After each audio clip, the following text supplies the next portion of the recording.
Voilà les amis, je vais vous parler à présent du pendule. En quelques mots pour vous dire un petit peu à quoi ça ressemble. Pourquoi on utilise un pendule et dans quel cas en fait, hein, tout simplement. Alors en voilà un par exemple, celui-là c'est un toth et celui-ci c'est pas le toth, comme pouvaient peut-être l'avoir, les Égyptiens en céramique, parce que c'est vraiment un outil qui est utilisé depuis plusieurs milliers d'années, hein, notamment par les Égyptiens. Hem Et en fait, il peut être en pierre, il peut être en bois, il peut être en métal, il peut être en différents matériaux. Vous en trouvez vraiment de toutes sortes. Et ce qui est important lorsque vous choisirez votre pendule, ça sera vraiment de ressentir celui qui vous appelle, celui que vous aimez. Et souvent, vous verrez quand vous irez en boutique ou sur des marchés, vous allez avoir une impression, un sentiment lorsque vous allez le découvrir. Et souvent, même, vous verrez, c'est assez rigolo, vous verrez le pendule qui va commencer à osciller sur son présentoir, comme pour vous faire un petit coucou. Et après, bah, vous pouvez demander à la personne qui les vend si vous pouvez le rencontrer, si vous pouvez l'essayer. Et ensuite, vous demandez au pendule, voilà, si lui aussi il est OK pour venir avec vous, parce que c'est vraiment une rencontre, c'est un allié, donc il y a une connexion là aussi qui se fait. Et c'est un appel qui est réciproque, donc à vérifier aussi de son côté s'il vient vous suivre.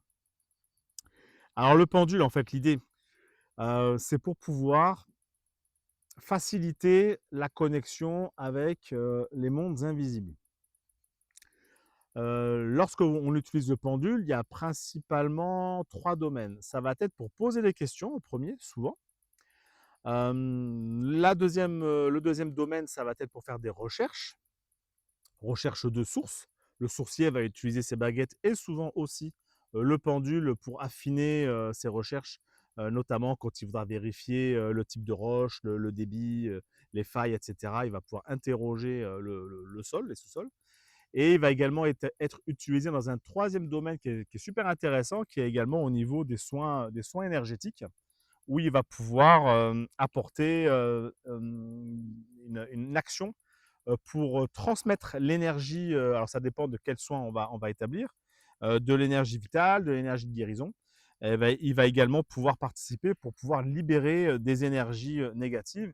Donc vraiment, ces actions sont vraiment très très intéressantes et très puissantes également lors des soins. Euh, je vais vous parler de manière un peu générale de comment l'utiliser pour effectuer des questions, pour poser des questions. Déjà, ce qu'il faut pouvoir entendre, c'est que le pendule, selon mon expérience, est relié à notre être supérieur. On peut appeler ça aussi la conscience divine ou tout simplement son âme. À travers le pendule, comme une forme de super antenne, je vais pouvoir en fait avoir un lien, une connexion avec mon âme, qui elle est connectée à cette énergie universelle, cette conscience universelle, et qui va pouvoir m'apporter des réponses sur ce dont j'ai besoin, que ce soit présent, passé ou futur. Alors c'est extrêmement puissant. C'est un apprentissage là aussi que de rencontrer, que d'utiliser le pendule, mais déjà par cette vidéo, c'est pour donner quelques principes. Parce que utiliser le pendule demande aussi de maîtriser des règles de protection. C'est d'accéder en fait à une dimension, exactement comme en informatique, à un réseau en quelque sorte. Et il faut que aussi ce réseau soit protégé avant de me lancer dans l'utilisation, comme on l'appelle, d'art divinatoire. Mais exactement de la même façon que si on devait tirer des cartes, pratiquer de la voyance ou autre, il y a un cadre énergétique qui doit être créé pour justement être protégé et pour s'assurer que les réponses viennent du bon endroit. Autrement, on pourrait se connecter sur des plans de basse fréquence, sur des esprits qui seraient malins, manipulateurs, etc., etc. Et là, ça peut effectivement conduire à toute autre chose que des réponses que nous aurions besoin. Imaginez. Je déconseille, ben, j'en profite que je parle de ça. Je déconseille bien sûr tout ce qui est pratique de Ouija, etc., où là vraiment vous êtes à peu près certain de vous connecter à des âmes errantes, à des esprits qui ne sont pas du tout des esprits de fréquence élevée et qui vont vouloir jouer avec vous et pas créer quelque chose de positif. Donc c'est vraiment des arts qui demandent aussi là, voilà, de la maîtrise et de la préparation pour justement naviguer de manière, enfin, en sécurité, tout simplement. Pour donner quelques principes, je me connecte à mon âme à travers, ce lien que je crée à travers le pendule. Le pendule, bah, comme c'est juste un objet, qui est attaché au bout d'une chaîne, les anciens, ils utilisaient une bague, hein, ils faisaient simple, hein, ça peut être, plein de choses finalement. Le pouvoir n'est pas dans l'objet, en fait. C'est pas lui qui détient le pouvoir, la vérité et les informations. C'est un allié, bien sûr, comme, toute chose qui est énergie et qui est vibrant. Pour autant, ça émane pas de l'intérieur de l'objet que vous trouvez. C'est un catalyseur, enfin, c'est pas un catalyseur, c'est vraiment une antenne. Et en fait, cette antenne, elle va avoir, 3 principales, réponses. Ça va être un oui, quand je vais poser une question, comme là. Bon, moi, ça va être, de manière, circulaire. Il va également pouvoir, me donner une réponse, négative. Donc là, c'est le sens, inverse des aiguilles d'une montre. Donc ça, ce sont des conventions à créer. Là, je vous propose la convention la plus universelle. Et ensuite, quand il ne sait pas ou qu'il n'y a pas à avoir la réponse, il va vous dire, peut-être. Et là, il balance de cette façon-là. Voilà, ça, c'est la convention universelle la plus classique, la plus connue, la plus simple. Voilà.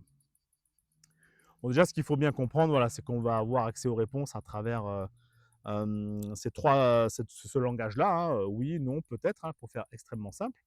Et ensuite, pour pouvoir justement avoir des réponses un peu plus fines, un peu plus rapides, souvent, on va être amené, lorsqu'on utilise le pendule, à utiliser des planches de radiesthésie. Alors, ce sont des planches sur papier que l'on peut créer soi-même, hein, c'est des demi-camemberts avec des quartiers, avec, bah, en gros, c'est un peu comme des réponses à choix multiples. Et là, on va pouvoir mettre les différentes réponses possibles. Et souvent, vous allez retrouver d'ailleurs ces catalogues-là dans les librairies où il y a déjà des éditeurs qui ont créé des bouquins avec plein de planches sur tous les sujets. Mais moi, je vous encourage vraiment à créer les vôtres, notamment lorsque vous voulez consulter vos guides, voir si vous n'avez pas des messages de vos ancêtres, etc. Et là, créer vos propres planches pour savoir si ben, vous avez un message, si vous avez une information, est-ce que ça me concerne moi, ma famille, est-ce que je suis en danger, est-ce que je dois agir, etc. etc., etc. Voilà, soyez aussi intuitifs et créez vos propres planches. Et pour ceux qui font des soins énergétiques et holistiques, ils peuvent préparer aussi leur séance grâce au pendule pour savoir un peu sur quel plan on va travailler aujourd'hui et avec quelles équipes, par exemple. Alors voilà, donc ça va être sur ces deux façons. Donc oui, non, peut-être, ou à travers des planches. Et là, vraiment, j'aurai un panel de réponses qui va être possible. Et ça va pouvoir me permettre de me guider sur ce que j'ai besoin de recevoir. À travers ces planches de radiesthésie, ce qui va être intéressant également, ce sont les planches qui vont permettre de mesurer les taux vibratoires. Alors c'est comme une jauge, hein, voilà, hein, vous verrez, vous avez des planches de 0 à 100, quoi, pour faire simple. Souvent, elles vont être graduées sur l'unité de Monsieur Bovis, mais pourquoi pas utiliser vos propres grilles. Et de 0 à 100, simplement, hein, vous mettez voilà, votre graduation, hein, c'est tout simple. Et vous pouvez demander et vérifier quel est le taux vibratoire, bah, je ne sais pas moi, de vous-même, de votre lieu de vie, d'un animal, tout dépend de ce dont vous avez besoin de vérifier. Et en fonction de votre propre convention, vous aurez les réponses enfin, le pendule va pouvoir vous guider et vous montrer en fait quelle est la réponse par rapport à la question qui a été posée. C'est extrêmement précis.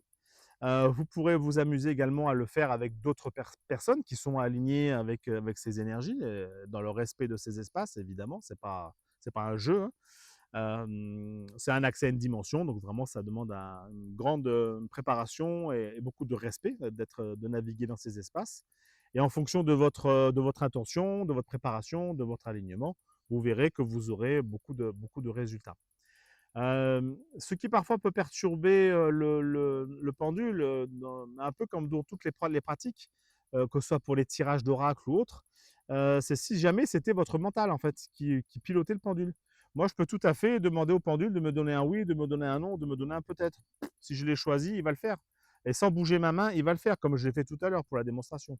C'est pas quelque chose que j'ai demandé, je dis simplement montre. Pour la vidéo, bah, comme là je peux le faire, je ne vais pas bouger, il va me faire un oui.